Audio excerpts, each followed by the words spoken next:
Good morning बच्चों। Good morning sir. कैसे हो सभी? अच्छे हैं। तो आज हम लोग गणित में क्या पढ़ेंगे? वर्गमूल।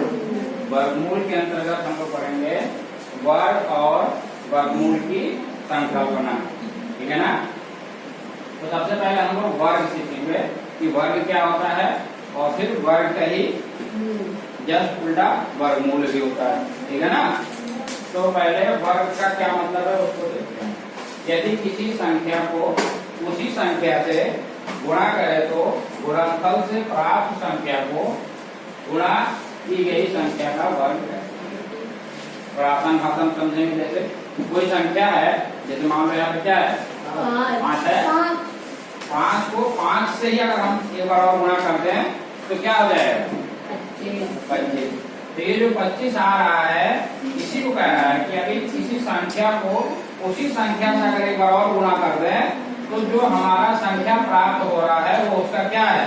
वर्ग है। जैसे 5 है तो 5 के ऊपर क्या लगा है? ये 2 का निशान लगा है। तो ये क्या बता रहा है कि 5 का क्या है? वर्ग है। क्या है? वर्ग है। इसी को हम लोग जानेंगे। यानी कि अगर कोई संख्या, जैसे यहाँ पे 6 है, 6 को एक बार और गुणा कर दे तो क्या हो जाएगा? 6 गुणे 6 36, यानी कि 6 का वर्ग। समझिए ना? 6 का वर्ग। तो अगर ये जो वर्ग है इसी को हम लोग क्या कर रहे हैं? वर्ग। और इसी का अगर जस्ट उल्टा अगर हम लोग काम करें तो क्या हो जाएगा? वर्गमूल। वर्गमूल क्या है? देखो, अगर कोई संख्या ऐसे लिखा हुआ है, हमने एक बार पहले ही बताया था कि वर्गमूल का चिन्ह इस तरीके से होता है। क्या? इस तरीके। अगर कोई संख्या इसके अंदर लिखा हुआ है, देखो जैसे ये लिखा हुआ है 5 का वर्ग इसके अंदर है। क्या है? 5 का वर्ग इसके अंदर है। तो ये जो चिन्ह है वो ये बता रहा है कि ये जो 5 का वर्ग है इसका वर्गमूल निकालना है। क्या निकालना है? वर्गमूल।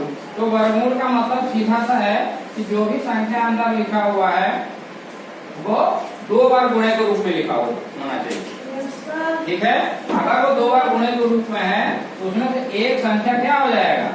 बाहर आ जाएगी। क्या आ जाएगी? बाहर। तो देखो 5 2 बार गुणे में है तो एक बार क्या आ जाएगा? ये 5 आपका बाहर आ जाएगा। और यही आपका 25 का वर्गमूल क्या हो जाएगा? 5। क्या हो जाएगा? 5। समझ गए? या इसका जस्ट उल्टा यहाँ पे 5 का अगर हम वर्ग पूछे तो 25, और 25 का वर्गमूल पूछे तो 5। समझ गए सभी?